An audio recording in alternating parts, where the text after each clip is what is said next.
es estar leyendo a Guadalupe Amor.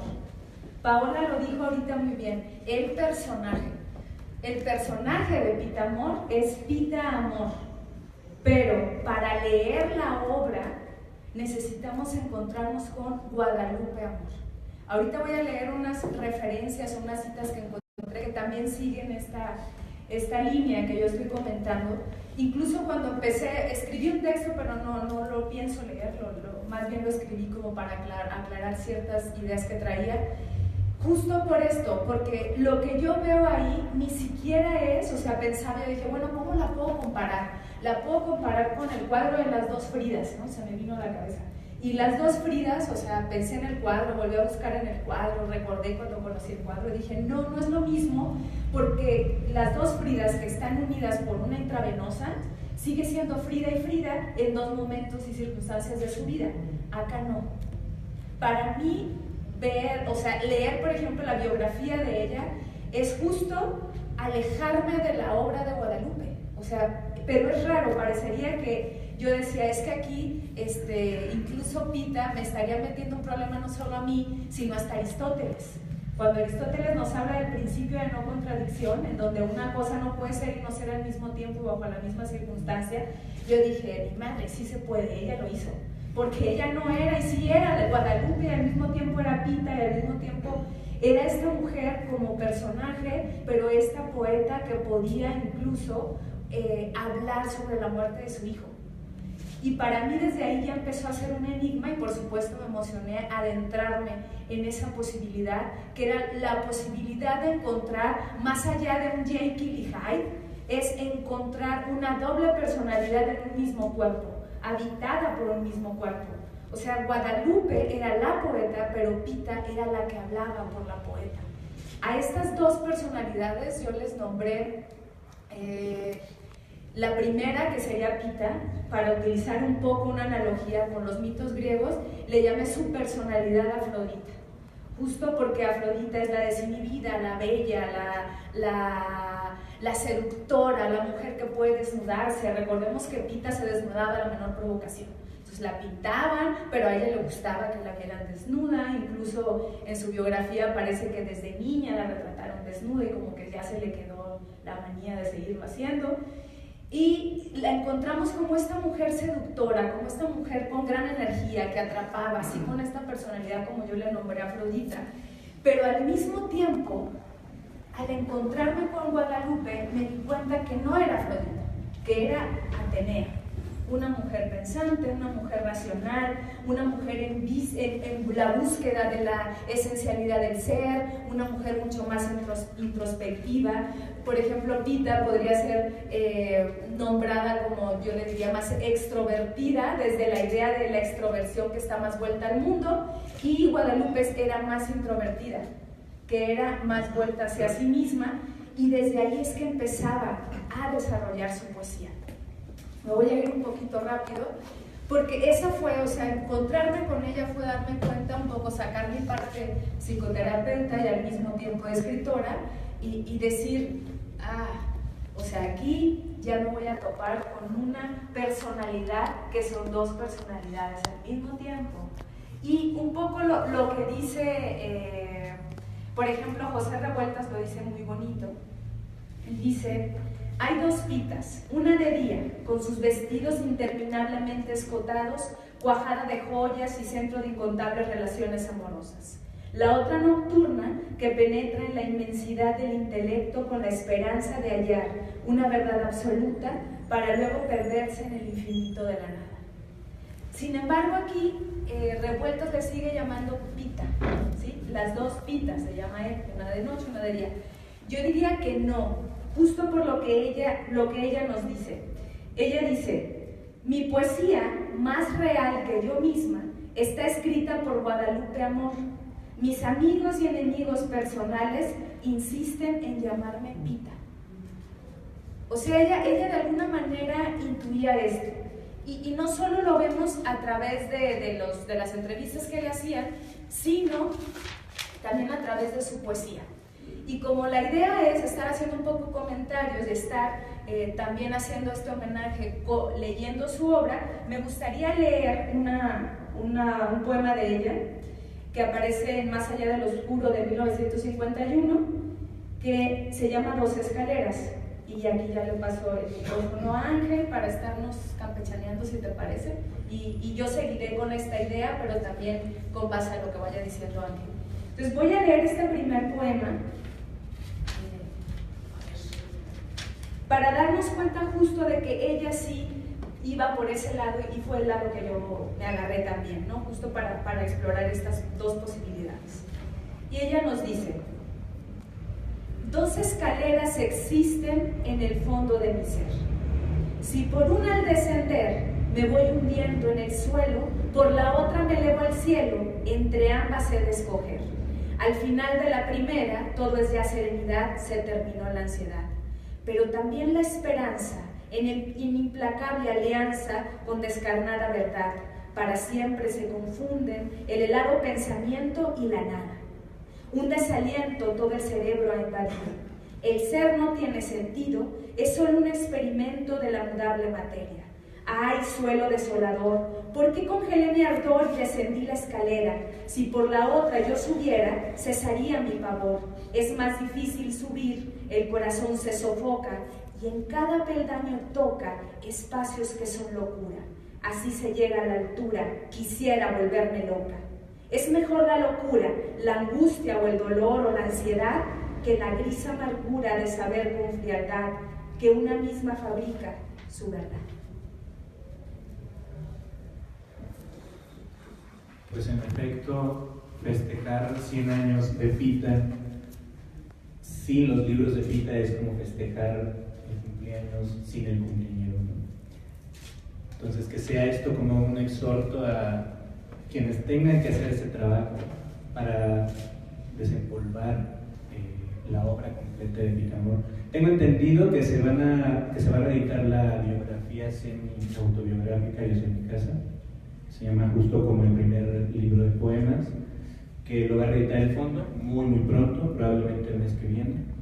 Y Las décimas adiós, que probablemente sea el libro pues, más celebrado de Pita, ¿no? Y eso está bien. Sin embargo, como para efectos como de estudio, ¿no? Para la gente que se mete de lleno y se zambulle en el corpus de un poeta, desde luego es imprescindible, ¿no? Haría falta una edición de una obra completa, ¿no? Quizá de una obra crítica. Hay quienes dicen o se escudan como en el hecho de que la obra de Pita es irregular, ¿no? Y hacen una distinción entre como los momentos metafísicos, ¿no? De esta búsqueda sumamente personal, profunda, con temas pues, místicos, francamente, y la obra que le sucedió a la desgracia de su hijo, ¿no? Hay quienes dicen que hubo como un cambio abrupto en la búsqueda poética, pues yo no lo sé, no sabría cómo, no podría afirmarlo, porque de hecho justo en las antologías que logré conseguir, esos últimos libros, ¿no? De los que dicen que no son tan chidos, pues, de Pita, pues no los conseguí, ¿no? Entonces, en esta antología de hecho se quedan hasta, o sea, faltan como 3 libros, pues, quizá 4. Entonces hay como una distinción, ¿no? en la temática. Y yo lo creo que un hecho como tan importante en la vida de Pita pudo haber cambiado, ¿no? Su escritura, pero justo sería sumamente interesante ya como a nivel de estudio literario poder observarlo de primera mano, ¿no? Teniendo el texto y decir, pues sí, claro, hubo un cambio, pero decir además por qué y de qué se trata, pues, ¿no? El cambio, no solamente discriminar y ahorrarnos como esa labor a los lectores. Me pareció bonito empezar como este homenaje, esta suerte de homenaje, con un aplauso, porque justo me acordé de ese mítico aplauso, ¿no? Del homenaje que le hicieron a Pita en Bellas Artes, que dicen que duró 18 minutos, ¿no? 18 minutos ininterrumpidos de aplausos. Y cuentan las personas como pues, que trabajaban en Bellas Artes en aquel entonces, que eso únicamente lo habían visto con una sola persona, con un solo artista. Y había sido con María Callas cuando visitó México y cantó en Bellas Artes. Entonces fue como una euforia total en aquel momento, ¿no?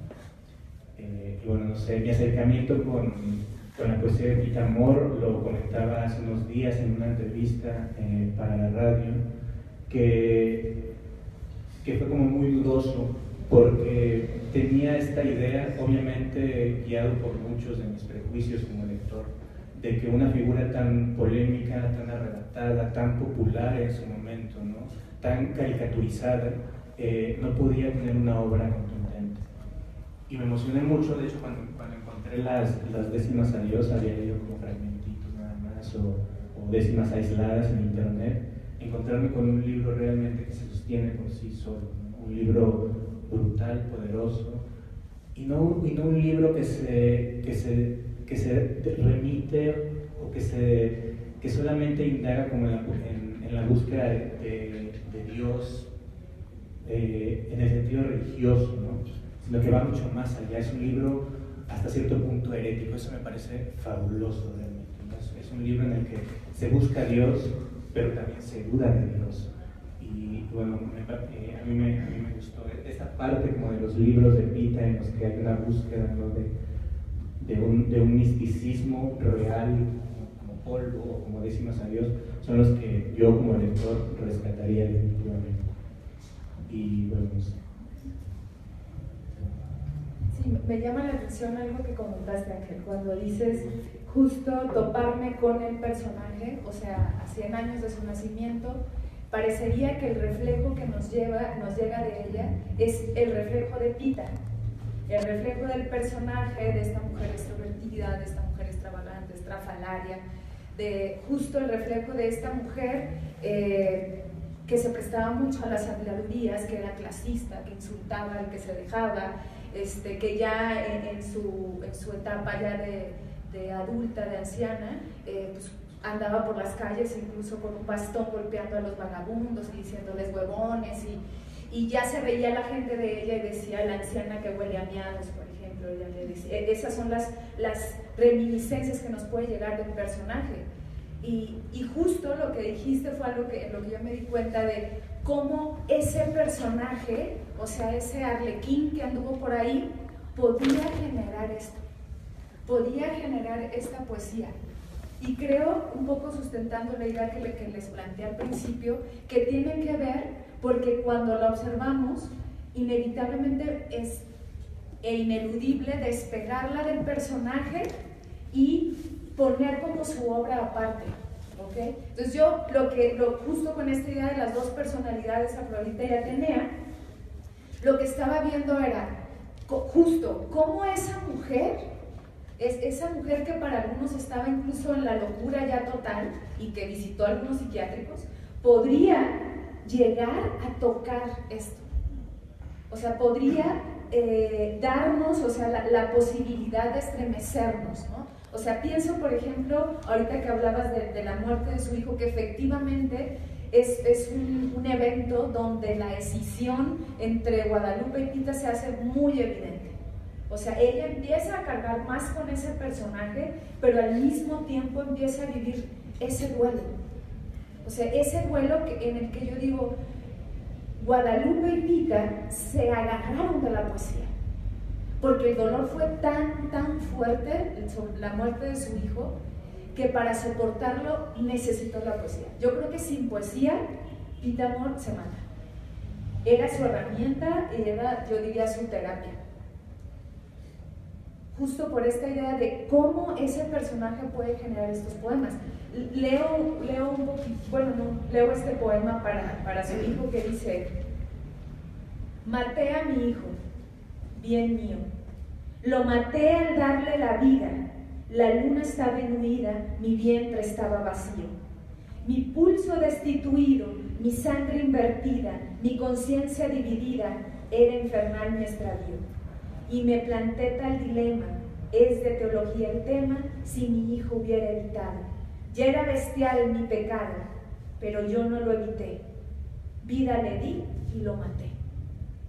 Entonces, es una mujer que está hablando desde el dolor, pero necesita acercarse justo a esta parte desde la introversión, acercarse a su parte poética. Yo le llamaba como a su parte esencial en la existencia. O sea, lo que vimos de ella, lo que conocemos de ella, incluso las biografías que hablan de ella, hablan más de esta parte, de todo lo ovacionada que fue, incluso esto que comentabas, Ángel, o sea, en Bellas Artes, o sea, creo que fue Margarita Michelena quien dio como las palabras para homenajearla, o una de las que dio. Entonces, incluso, o sea, que Diego Rivera la haya pintado desnuda, decirle a José Clemente o no me pintes porque me vas a pintar fea, o ese tipo de desplantes que ella tenía. O sea, creo que justo escondía esta parte, pero yo me hice como un ejercicio de la imaginación y me la imaginaba en su casa,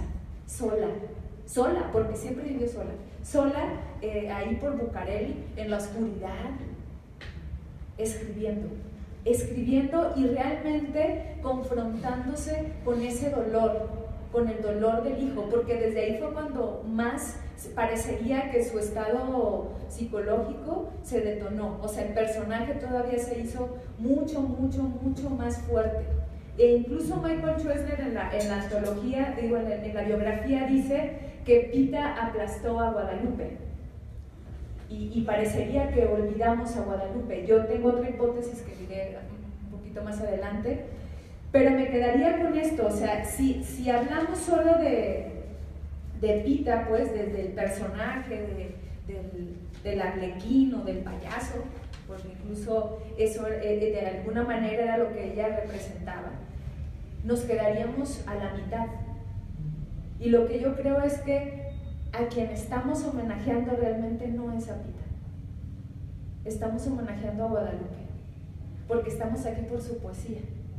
Porque si hubiera sido ella nada más la señora que enloqueció y que se desnudaba y todo esto, la verdad a 100 años no sabríamos ni quién fue. Ya, nos quedaríamos ahí, una vez así, no sé, la Llorona, la mujer que se tiró del río y Pita la loca, y ya. Pero ella tenía una obra que la sustentaba, y los 100 años que estamos festejando no son para Pita, lo siento por Pita, pero creo que es a Guadalupe a quien estamos homenajeando. Creo que es esta parte de ella ateneica, en donde podemos encontrar esto que nos decía Ángel, o sea, justo cómo nosotros la podemos ver a ella. Ya no es desde la mujer, o sea, que a lo mejor fue tan ovacionada, la mujer que para todos era bellísima, porque a mí me llegó más la idea de la ancianita que andaba por las calles, y encontrar este libro. O sea, creo que eso es lo que nos toca a nosotros y a quien estamos homenajeando, es a la poesía. No sé cómo. Y es que hay tanta anécdota alrededor de Pita, y además es una anécdota que involucra no solo a Pita, sino a todo un contexto cultural de su época, ¿no? Muy fuerte, muy poderoso, grandes personalidades, todos eran sus amigos, todos la querían pintar, todos la querían dibujar, que es también difícil alejarse como de esa parte tan atrayente, ¿no? tan seductora pues de la vida personal, pero creo que en su locura Pita fue sumamente cuerda y muy lista, y creo que sabía que estaba realizando una obra que iba a permanecer más allá de su muerte. Cuando leí esta frase de ella dije, pues claro, ¿no? O sea, sabía que no solo era una mujer que se sabía guapa, que se sabía que tenía como relaciones con cierto grupo cultural, ¿no? Sino que sabía que estaba produciendo poesía. Y ella dijo, más allá de mí, se juzgará mi poesía. Y esa frase me parece como de lo más contundente, y creo que es una frase que tendríamos que rescatar justo en este momento para empezar a abrirnos paso dentro de toda la anécdota, que es enorme, ¿no? Que no nos alcanzaría. Cuando leí la biografía de Pita, la verdad es que salí como abrumado de la lectura, porque intervenía todo el contexto, ¿no? De su época. Y es avasallador realmente. yo tomé la decisión de, o sea, sí, eso es sumamente interesante, pero tomé la decisión como lector de dejar un poco de lado, ¿no? Porque en todo caso me interesaba conseguir sus textos y leerla de primera mano y hacerle un caso a ella misma, ¿no? Cuando dice, pues más allá del personaje que yo puedo llegar a ser, pues me gustaría que se valorara lo que escribí.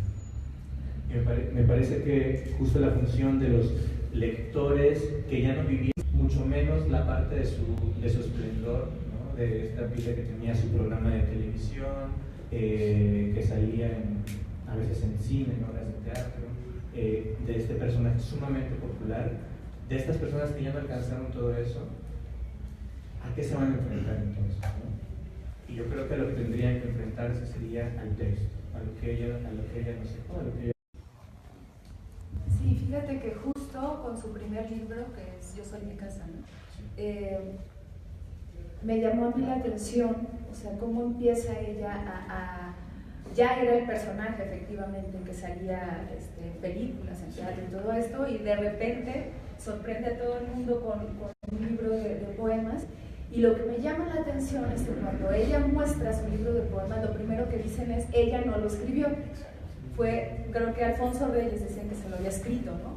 Entonces, desde ahí yo dije, a ver, ¿qué es lo que está pasando?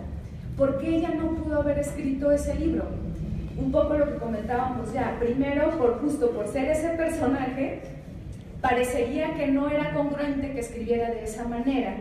Y al mismo tiempo, ¿por qué entonces dicen que lo escribe un hombre en lugar de ella? Pienso, por ejemplo, en que esta historia se ha repetido y que creo que incluso se puede repetir en este momento. Me hizo pensar mucho esa parte, o sea, esa parte de ella empieza con saca su poemario, lo primero que dicen es que ella no lo escribió y de inmediato me remitió a Mary Shelley cuando escribe Frankenstein y que dicen que su esposo, Percy Shelley, le escribió el libro, ¿no? Que fue antes. Entonces llegamos a Pita, le pasa lo mismo y yo en mi imaginación dije, a ver, ¿qué pasaría? Yo me dedico a escribir todos los géneros menos poesía. ¿Sí? Entonces escribo teatro, escribo cine, escribo algunas veces ensayo para niños, para adultos, pero poesía aún no, y digo aún no porque siempre ha sido como un tema pendiente que digo, va a ser, en algún momento de mi vida lo haré. Entonces yo me puse a pensar y dije, a ver, yo tengo 15 años junto a un gran poeta, que es mi esposo, y aquí está, que es Mario Bojorquez, y me imaginé que en algún momento de mi vida yo sacaba ese poemario. Y no solo eso, mi imaginación voló más y dije, imaginémonos que yo me gano con ese poemario el premio más importante que existe aquí en México en la poesía, que es el premio Aguascalientes de poesía. Estoy casi segura, de veras, que habrá más de 3 que dirán, se lo escribió Mario. ¿Sí? En serio. Pero Mario, por ejemplo, escribió hace poco, bueno, hace unos años, una obra de teatro. Nadie dijo se la escribió Glafira, ¿verdad? Si escribiera una novela, porque ya me dijo, oye, si escribo una novela, yo digo, pues escríbela, ¿no? Yo también en algún momento escribí un libro de poemas, pero nadie va a decir que yo se la escribí. Entonces, toparse contra eso, o sea, creo que fue de entrada un trancazo muy fuerte. Que es algo que se puede incluso seguir repitiendo, o sea, esta idea de que no solo un personaje como ese no puede llegar a tener esos niveles yo le llamaría de elevación del pensamiento como es en la poesía, porque es una mujer. Entonces se me hace muy fuerte. A mí también me pareció muy, muy fuerte y me quedé pensando en eso.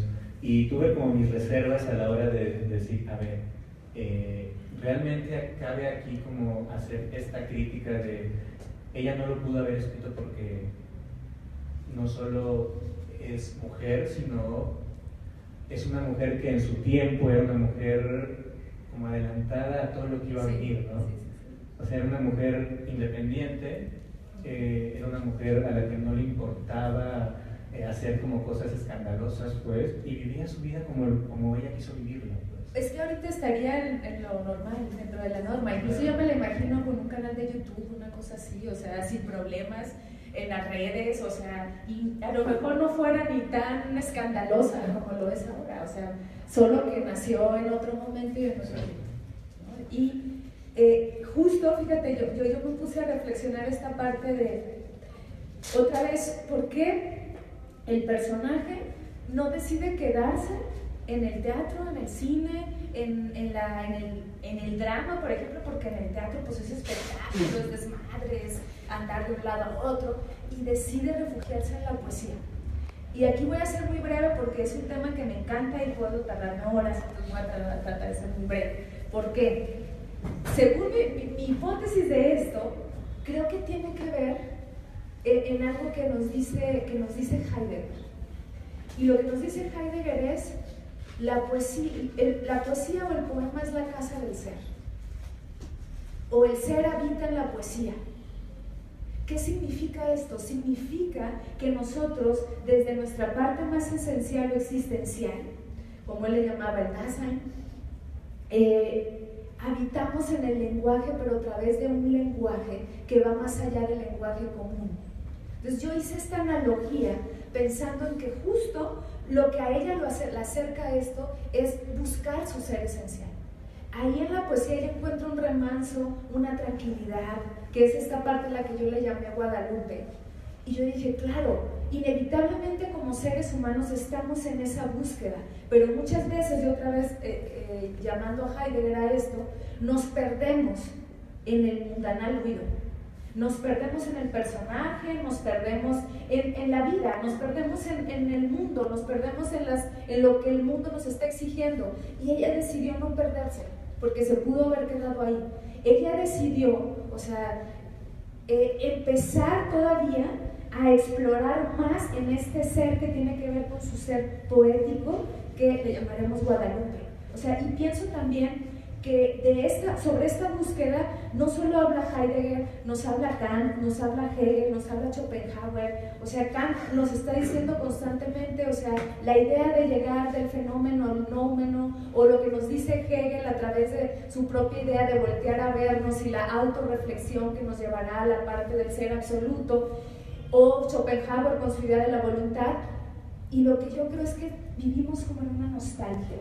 Vivimos en la nostalgia de reencontrarnos todo el tiempo. Y una manera de reencontrarnos, y creo que por eso yo le tengo tanto respeto a la poesía, es a través de la poesía. Para Heidegger, el poeta era un mediador entre Dios y los hombres. El poeta era el que escuchaba la voz de los hombres, y justo parafraseando a Hölderlin, y lo que hace el poeta es entregárnoslo digerido, así como si fuera Hermes, el intérprete de todos. Entonces, desde ahí es que yo parto y digo, claro, o sea, no es que estuviera loca, justo porque no lo estaba, es que ella dice, no me voy a quedar aquí, porque si me quedo aquí, o sea, en el desmadre, pues, me pierdo. Y lo que hace es refugiarse en la poesía, pero también la poesía a veces la abandona. Sí, yo también creo que en ese sentido la casa segura, ¿no? De Pita fue su propia poesía, ¿no? La casa lujosa que ella ya no pudo ver, ¿no? A raíz como de la pérdida de pues, su herencia familiar, ¿no? Que trajo consigo la revolución. Fue la poesía. Su casa llena de lujos fue la poesía de Pita. Y aquí quizá cabría empezar a hablar un poco como de las formas que utilizó, ¿no? La forma que yo considero que justo le dio como mucha más, pese a ser una forma, pues, le dio mucha más libertad de expresión y unidad de pensamiento a la poesía de Pita, ¿no? Que es la décima. Yo en las décimas de Pita justo veo, pese a que ahora muchos, me incluyo en ciertos momentos, como que desdeñamos algunas veces las formas clásicas por pensar que, pues sí, evidentemente ya muy pocas personas lo escriben, ¿no? Por ser impopular, no porque sea fácil, porque no lo es, sino porque requiere como quizá otro tipo de entrenamiento, y me parece que ella lo logra audazmente. Hay momentos, sí, hay altibajos en la poesía de Pita, eso también hay que decirlo, creo que es justo, es necesario, ¿no? Y es parte como de la actitud crítica que como lectores tenemos que asumir, pero también hay momentos que digo, wow, o sea, hay décimas realmente donde se nota que la forma le sirve a la perfección a un nivel de pensamiento perfectamente estructurado, como si Pita tuviera a su disposición el universo de cierto campo semántico, de lo místico, ¿no? de lo religioso, de su búsqueda personal, y tuviera como la capacidad de tomar cada una de las piezas y ponerlas en el momento perfecto, ¿no? en el poema. A mí eso me interesó mucho a la hora de leerlo. Sí, justo lo que dice ella es que, decía ella, bueno, es que a mí me ayuda y me da libertad el metro, ¿no? Algunos ortosílabos, otros décimas, sonetos, ¿no? Y efectivamente lo que dices, incluso Mario Bojorquez me preguntaba en la mañana, porque él se daba cuenta de estos altibajos, ¿no? Sobre todo el que conoce muy bien la retórica, y me decía, bueno, pero que no tenía grandes amigos como para que le dijeran que le había salido corto el metro o algo, y es lo que le digo, es lo que no entiendo, o sea, algo pasó en el camino que efectivamente los amigos que la estaban adulando todo el tiempo no le apoyaron en eso, porque incluso me decía Mario, parecería que con un tantito y ya se lograba completamente el verso, no es que esté tan mal, es que fue un borradorzazo y le faltó trabajarlos, ¿no? Voy ahí a meter un pequeño comentario. Alfonso Reyes le pasa lo mismo, ¿eh? Alfonso Reyes tiene esos los amigos estaban pocos. ¿Sí? Entonces, por ejemplo, ahora que si Ángel nos habla justo de las formas, a lo mejor podría darnos algunos ejemplos. Sí. Hay unas, de hecho, me pasaron este libro que no logré identificar por la portada cuál es exactamente, pero intuyo que es justo de los últimos, en los que tienen, se supone, confío en eso, en que son como correcciones de la propia mano de Pita, ¿no? Entonces, los puentes, el veneciano puente de los suspiros, la corrección es el veneciano puente de suspiros, ¿no? Entonces hay como un trabajo de corrección continua. La verdad es que no sé a qué libro sea este, porque nada más me pasaron como esta parte de los poemas, pero se supone que son correcciones hechas de la propia mano de Pita, ¿no? Ella se da cuenta evidentemente o hay una cruz de hierro ya olvidada, solo cambió la palabra, hay una cruz de hierro ya oxidada. Entonces, o sea, no es que fuera descuidada, ¿no? Evidentemente hay como un trabajo también de reflexión y sobre la corrección de los poemas. Un dato que yo encontré ayer fue que hay quienes hablan de que Pita publicó 30 libros de poesía. Y yo solo noté en las antologías y como en una grabación de sus poemas,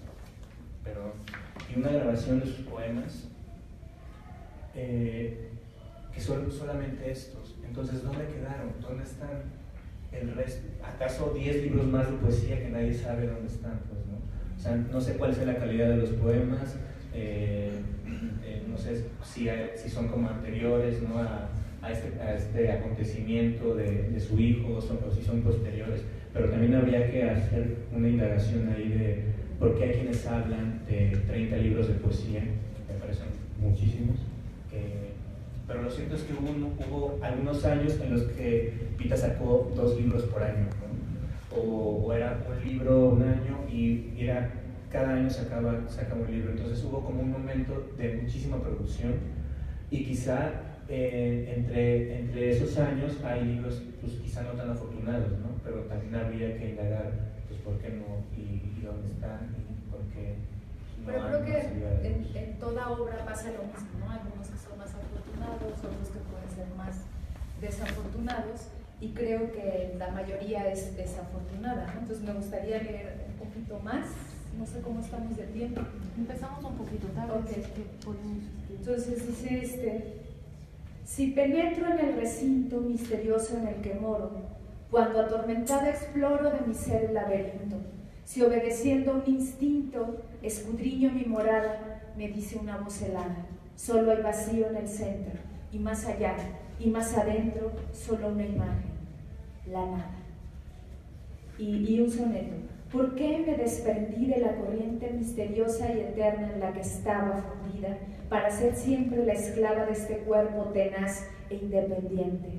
¿Por qué me convertí en un ser viviente que soporta una sangre que es de lava, y la angustiosa oscuridad excava, sabiendo que su audacia es impotente? ¿Cuántas veces pensando en mi materia, consideréme absurda y sin sentido, farsa de soledad y de miseria, ridícula criatura del olvido, máscara sin valor de inútil feria, y eco que no proviene del sonido? Creo que aquí como que leyéndola es cuando nos queda mucho más clara, ¿no? O sea, rescatando esto que decías anteriormente, de justo a mí me pasó lo mismo. Cuando salí de leer la biografía era así como, ya no quiero saber más de lo que hizo esta mujer y quién se la cogió, quién no, o sea, no me interesa, o sea, lo que quiero es adentrarme justo en esta figura de ella. Entonces empecé más a adentrarme en la figura de Guadalupe y decir, claro, o sea, claro, estos poemas un poco cojos o mochos o sucios, como se pueden decir, también nos hablan de esta posibilidad que el poema habla más incluso de las formas, ¿no? Ella decía, el contenido llega solo, yo empiezo a escribir y para mí no es nada complicado. O sea, claro que a ella le ayudaba mucho la calidad de su memoria. O sea, ella decía de memoria, o sea, casi obras completas de Sor Juana, de Teresa de Ávila, de García Lorca, ¿no? Entonces se lo sabía de memoria y por supuesto que hay ecos ahí. Sí, y esa es su escuela y al final, y ella lo dice, lo que ella intuyó primero de la poesía en realidad más que el fondo fue la música, ¿no? Fue el ritmo y fue el método, ¿no? Y ella lo asumió así. Y pues sí, es su escuela, ella mama como de todos los clásicos y por supuesto su oído llega un momento en el que está como súper Yo imagino bien, que hasta ¿no? hablaba en décima. Me la imagino así, ¿no? O sea, como que lo repetía tanto, llegaba un momento en que ya ella cotidianamente podía, como Sor Juana o tanto, ¿no? Estar hablando así en décima. Sí, aunque ella desdeñaba como... Bueno, no desdeñaba, solo hacía como una distinción muy clara entre Sor Juana y ella, ¿no? Porque decía que Sor Juana era sumamente intelectual y que ella, Pita Amor, era más bien una poeta mística, así, con todas sus letras, ¿no? No sé si ya podría como empezar a leer justo a propósito de esto, pues algunas de sus décimas adiós. Y bueno, sí, evidentemente hay como poemas cojos, poemas como con rimas o resueltos como muy fácilmente. Pues, ¿quién no los tiene?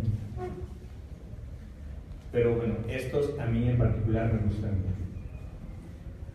Dios, invención admirable, hecha de ansiedad humana y de esencia tan arcana que se vuelve impenetrable. ¿Por qué no eres tú palpable por el soberbio que vio? ¿Por qué me dices que no cuando te pido que vengas? Dios mío, no te detengas, o ¿quieres que vaya yo? El inventarte es posible, difícil es sostener la potencia de tu ser absoluto, intangible.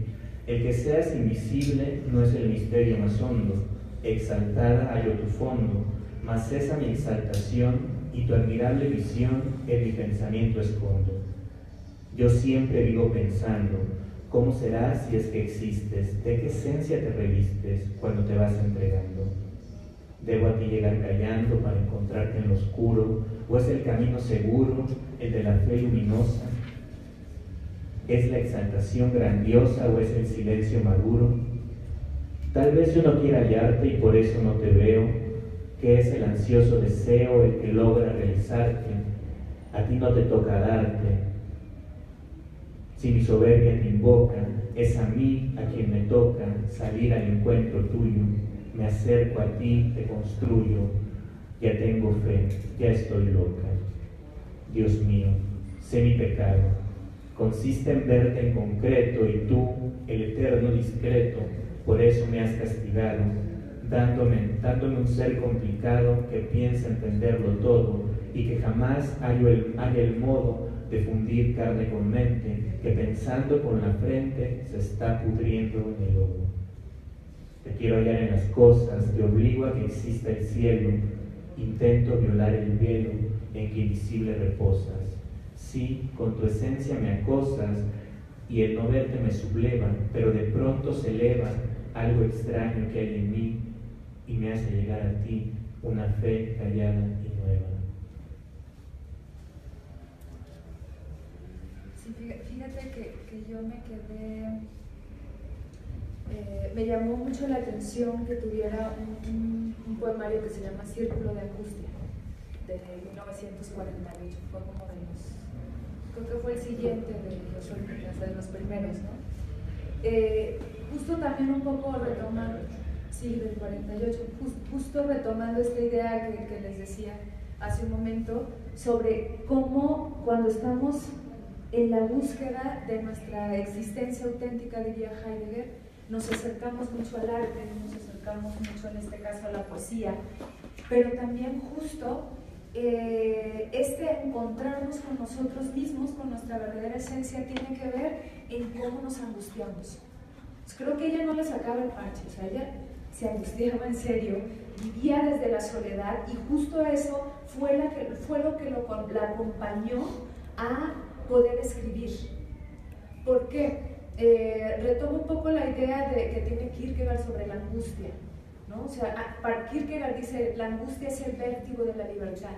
O sea, justo mantenernos en la angustia, cuando todo el tiempo estamos sacándole la vuelta, o sea, pero mantenernos en la angustia es acercarnos a esta parte nuestra que nos permitiría ir más allá de nosotros mismos, que el mismo Kierkegaard le llama el salto de fe a esto.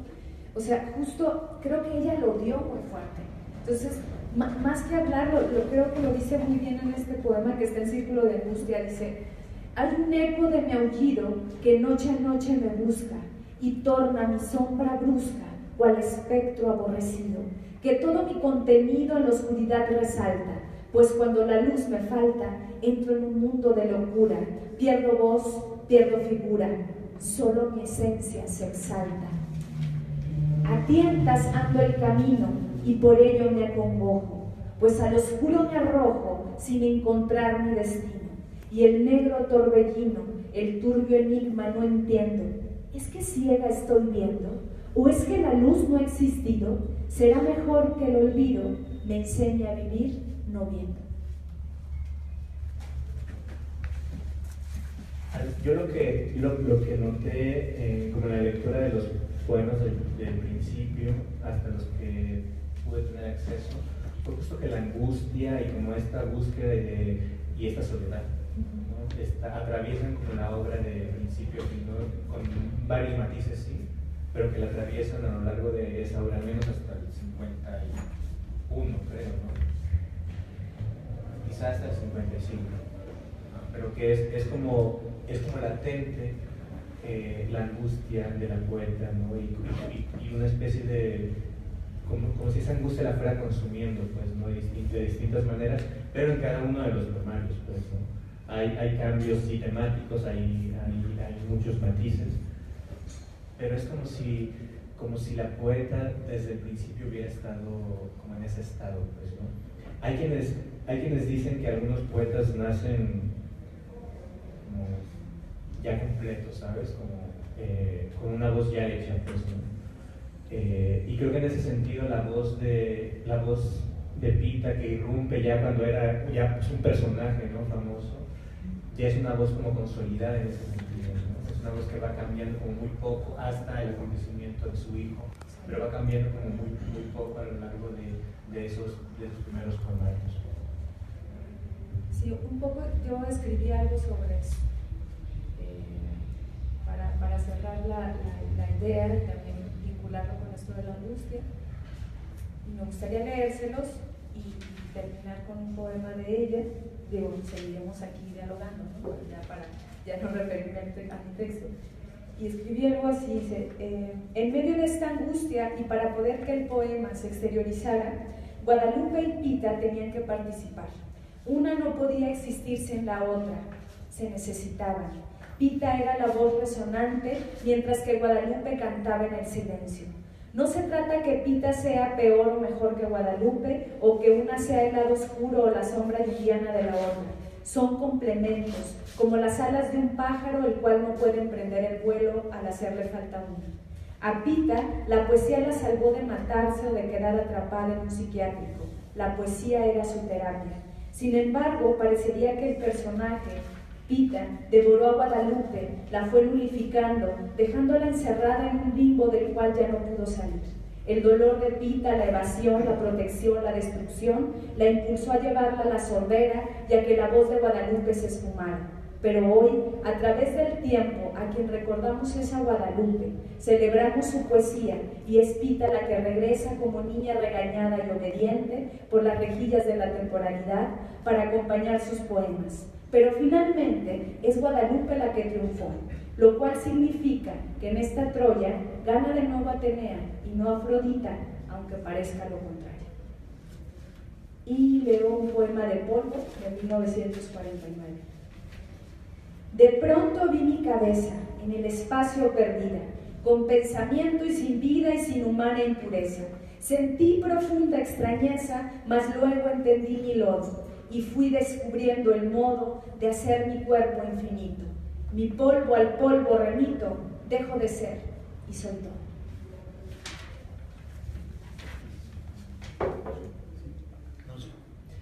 Yo solo quería leer como que ya justo para hacer, queda muy bien leerlo en este momento después de para como ver justo las diferencias ya temáticas, ¿no?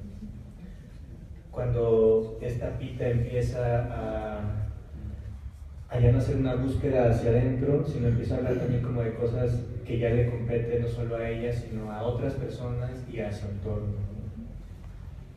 Paralelo entre la Virgen de Guadalupe y Guadalupe Amor. Tú de tus plumas rodeada, yo contemplando a los soles, tú alumbrada por faroles, yo encaminada a la nada. Tú celeste y constelada, yo te ofrezco girasoles de amarillos arreboles, tú en una yate pintada, yo divina porque invento mi sangre y el firmamento, tú por ciegos adorada, yo ciega e iluminada, tú mexicana imperial, yo mexicana infernal. Y es justo como este tipo de poética es la que creo que hereda ya como en la época de la decadencia de Pita, ¿no?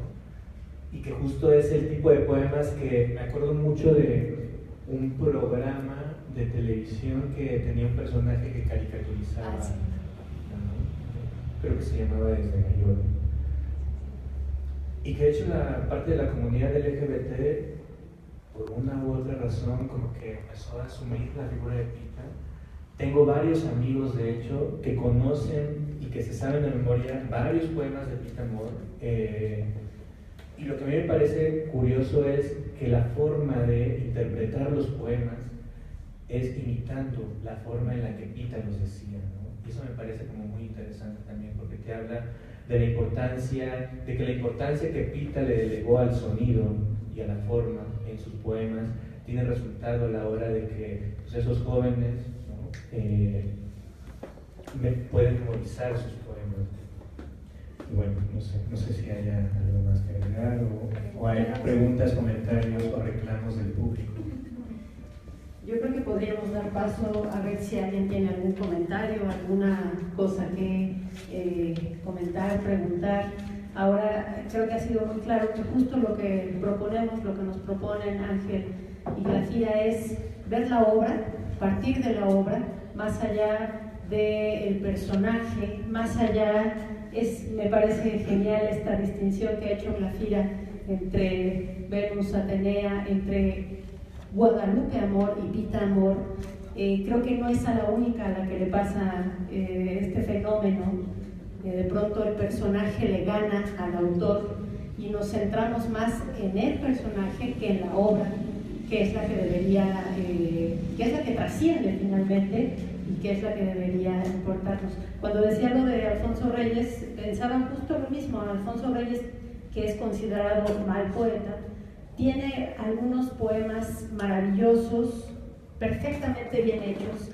Uno sabe, como en el caso de Pita Amor, que conocían las formas, pero cuando uno se encuentra con poemas chuecos, que la rima falló, en fin, es de veras un poco asombroso, o sea, que no se dieron cuenta, estaban tratando de innovar, en fin, ¿no? Entonces, bueno, lo primero sería ver si nuestro público tiene algún comentario, alguna duda, alguna pregunta, algo que quieran aprovechar acá. Parte de esta mesa fue en vista de que, como comenzamos diciendo, no hay libros, queríamos también que Pita fuera oída, ¿no? que también fuera una lectura de la obra de Pita Amor, de Guadalupe Amor.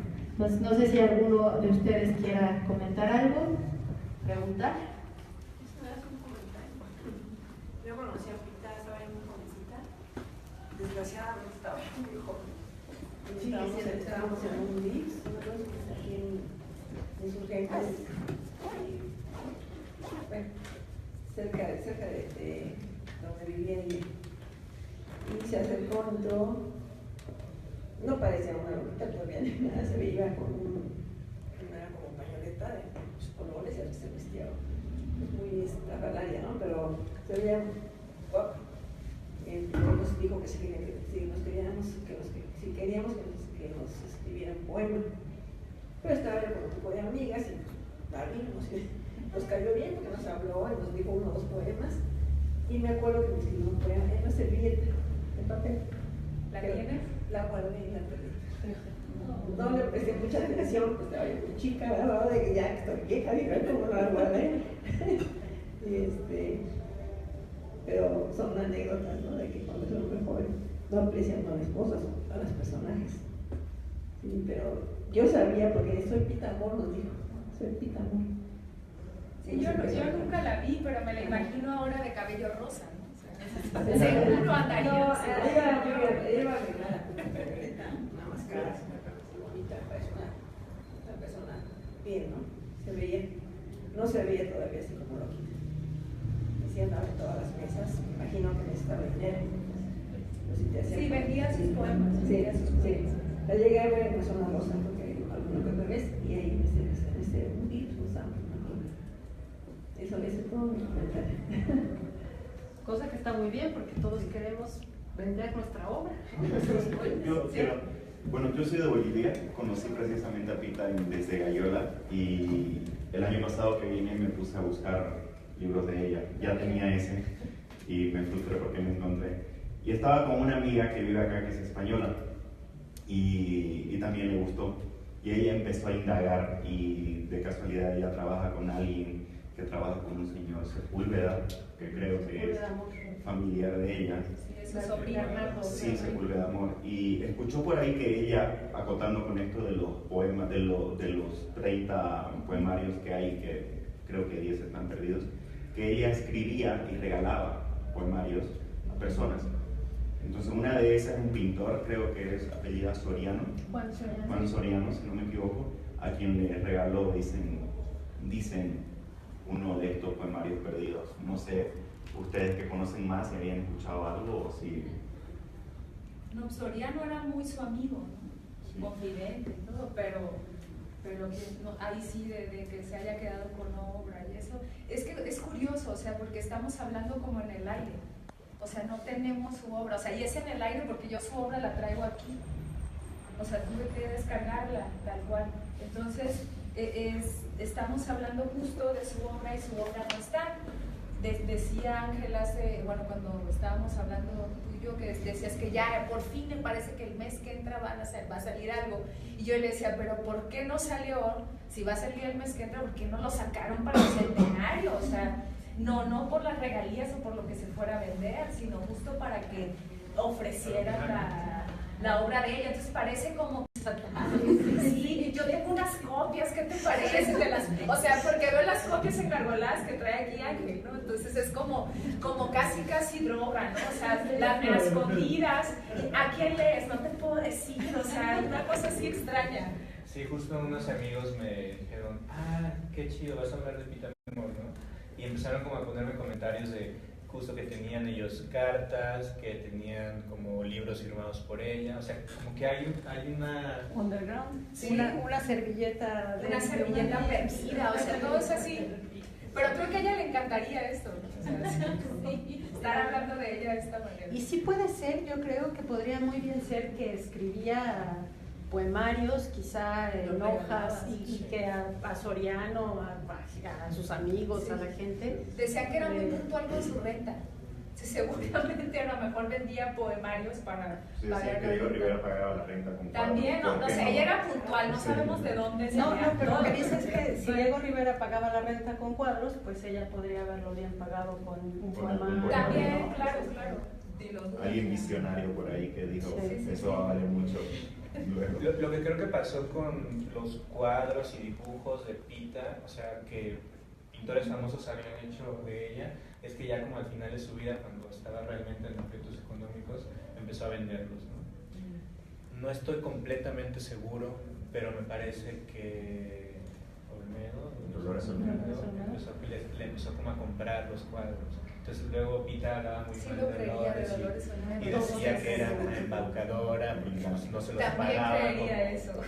como debía haberse los pagado, ¿no? Sí. Pero sí se fue deshaciendo como de sus propios retratos. ¿Algo más? Sí, Bueno, yo felicitarles porque fue muy ameno traer a Pita y como dicen, así como algo misterioso y por eso cuando vimos que había este evento dijimos, no, tenemos que ir porque hay muy pocos lugares que están haciéndole este homenaje a Pita, que es increíble, de verdad, que la UNAM no haya hecho nada, que la UAM no haga nada, y estábamos comentando hace rato y que pues qué bueno que lo hagan aquí. Nos da mucho gusto. Y yo preguntarte, Glafira, felicitarte, me encantó esta forma en que tú la analizas, ¿no? Y que hablas de una Afrodita y una Atenea, a mí me encantó. Y preguntarte si no vas a escribir esto en algún momento, ¿dónde podemos verlo? Porque a mí me encantaría. ¿Puede el editor meter mano? ¿En dónde Ya lo te vas a voy. publicar? ¿En dónde lo vas a publicar? Porque me encantó, de verdad que sí. Justo cuando la escuchaba se me ocurrieron dos cosas. Uno, publicar el texto ya que lo escribió en la revista Tierra Adentro. Y otro, pedirle a ambos que hagamos una lectura como en pequeñas capsulitas de la obra de Pita para difundirla en redes sociales y que no tenemos los libros de Pita, pero sí queremos lectores de Pita y hacer algo Eso así. está genial. Aceptadas las dos propuestas, entonces ahí está, va a estar en Tierra Adentro, en la revista de Tierra Adentro, que sale cada mes, cada 2 meses, y yo me imagino que ¿Cuándo saldrá. saldrá entonces? Pues a ver, tendríamos que ver la programación, pero lo que también creo y que eso nos da muchísima mayor potencia pues, la difusión del texto, que podríamos de inmediato ponerlo en la versión en línea de la revista Bien, así ya estaría más y fácil. hacer la impresa y ahí avisar Y entonces en la página de Tierra Adentro, o si me ves en las redes sociales, seguramente yo también estaré poniendo el enlace de cuando ya esté publicado. Gracias. Muchas gracias. Sí, bueno, a ver, esta es la editora. Te decías tú que tienes amigos, ¿no? O sea, ¿cómo podría hacerse alguien que tenga esa capacidad de ir juntando todo eso? Porque mira, Es que sería un universo, un corpus enorme. está bien, pues si eso es lo que hizo, está bien, ¿no? Digo, pues está bien. Es que si es incomprensible desde mi punto de vista.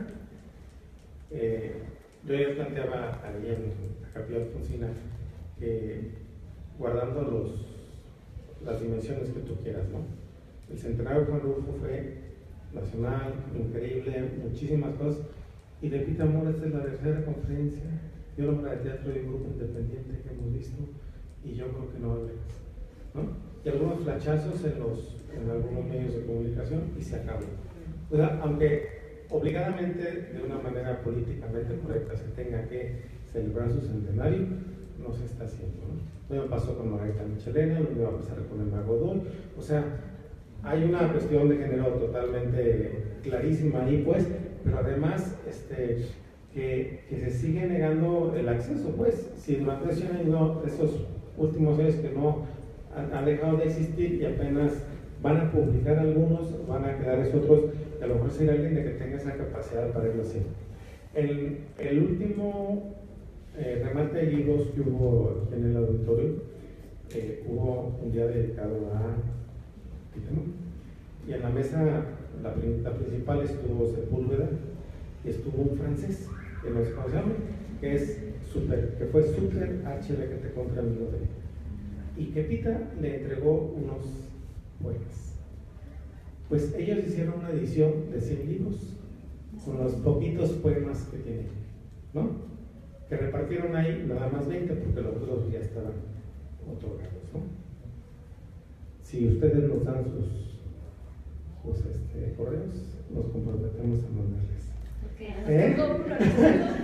Nos comprometemos a mandarles para que los conozcan, ¿no? Pero es que así es como se van haciendo y bueno, nosotros tuvimos la suerte de asistir y los escuchamos y nos aventamos con otros para lograr el documento, pero eso no puede ser así, pues. Y yo creo que si hay compañeros, amigos que tienen la carta, la servilleta, el libro firmado por ella, que no está pues a la venta, pues sería excelente, pues, porque pues si nadie lo reclama hace 50 años, pues ya es nuestro, ¿no? Ya es nuestro, ¿no? Ya es nuestro. Sin quitarle la responsabilidad a las instituciones. Mario, ¿tú le compraste un poema? Sí, en la zona rosa. Ella los vendía, no sé, a mí me tocó el tiempo donde los vendían unas pequeñas tarjetas de presentación a 5 pesos. Ella misma me lo vendió. Entonces para mí fue muy exaltante reconocer, yo había oído hablar de ella y mi hermano Fernando me dice, aquí viene, ella es Pita Amor, ¿no? Estamos ahí en la zona rosa y ya la señora se acerca y dice, tengo aquí un poema, ¿me lo compran? Le digo, claro que sí, ¿cuánto es? 5 pesos, se lo voy a decir. Y lo dice, ¿no? Lo dice de memoria mientras me está entregando el poema en la tarjetita. Y bueno, debe estar por allí en el basural que tú conoces, que es mi archivo. Allí debe estar, ¿no? Sí, bueno, pues hay que buscar. En el tesoro, que es tu archivo. Creo que sí tienes toda la razón, hay una cuestión de género también ahí. Ahora cuando hablaban de la locura, pensaba yo que tanto también influye la imagen de es una viejita loca, para que la crítica la olvide, la crítica, los editores, o sea, es como un relegar a la viejita loca porque pues es una viejita loca. No sé si quieran comentar alguna otra cosa más, Ángel. Nosotros pues queremos agradecerles muchísimo que hayan estado acá esta tarde. Sí, vamos a publicar este texto, vamos a hacer estas cápsulas de lectura de Pita Amor, si les parece bien, y a seguir haciendo esto, difundir su obra con este propósito, no solo de homenajearla, sino de hacer que haya más gente que la conozca, que lea su obra ahí donde no esté quizá, pero también es una manera de exigir a las instituciones, decía yo que sí me parece perfecto, pero sin quitar también a las instituciones la responsabilidad que tenemos de poner al alcance de los lectores los libros. Entonces, muchísimas gracias a todos, les agradecemos y felicidades a ambos, agradecidísimas.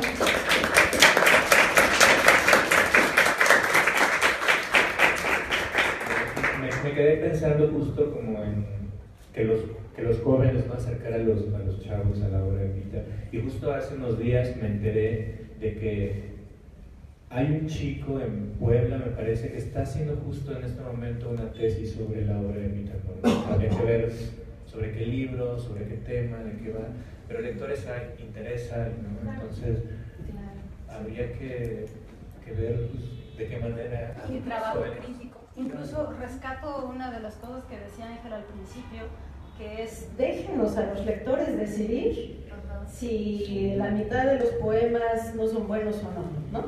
dejen que nosotros los leamos y digamos, sí, esta parte no era tan sólida como esta otra, pero eso no lo podemos hacer si no tenemos los materiales. Oye, ¿y por qué ese programa tan bonito que tienen en Tierra Adentro que se llama Buscando a Pita, ¿no? En la página de internet, donde la gente envía sus fotografías de servilletas, de tarjetas, de manuscritos, de ediciones que tienen, y se van buscando y se va generando como una especie de archivo fotográfico o de video, alguien leyendo un poema, ¿no? Y que se hace desde la página de Tierra Adentro sin ningún costo, sin alterar, digamos, las finanzas del gobierno. Exacto. Y al contrario, ¿no? Generando una comunidad en torno a una autora que nos interesa y a la que queremos leer. Ya solamente me restaría decirles, invitarlos. Tenemos acá, nuestros compañeros de Ducal, los libros de Ángel Vargas, que además de ser un excelente expositor, lector, créanme que es un poeta excepcional. Vale mucho. Nuestros libros cuestan 60 pesos. Y el de Glafira Rocha, que reúne las obras de teatro primeras, sí, de las primeras obras de teatro que hizo, ya la vieron en acción, ya vieron su talento, su capacidad. Y nuestra revista, que cuesta 20 pesos, la edición de la más reciente, que es justo sobre amor, no Pita, sino el tema del amor, y el número anterior sobre distopías contemporáneas. Entonces, solamente una invitación a que si quieren llevarse algún ejemplar.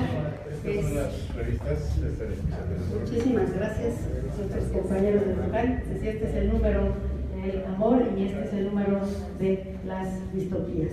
Ya me faltan manos, pero les decía, cuestan 20 pesos y créanme que son lecturas hechas, textos hechos por jóvenes de una calidad excepcional, un análisis muy interesante, y los invitamos a acercarse al Fondo Editorial Tierra Adentro, a la revista Tierra Adentro. Muchísimas gracias, Ángel, muchas gracias.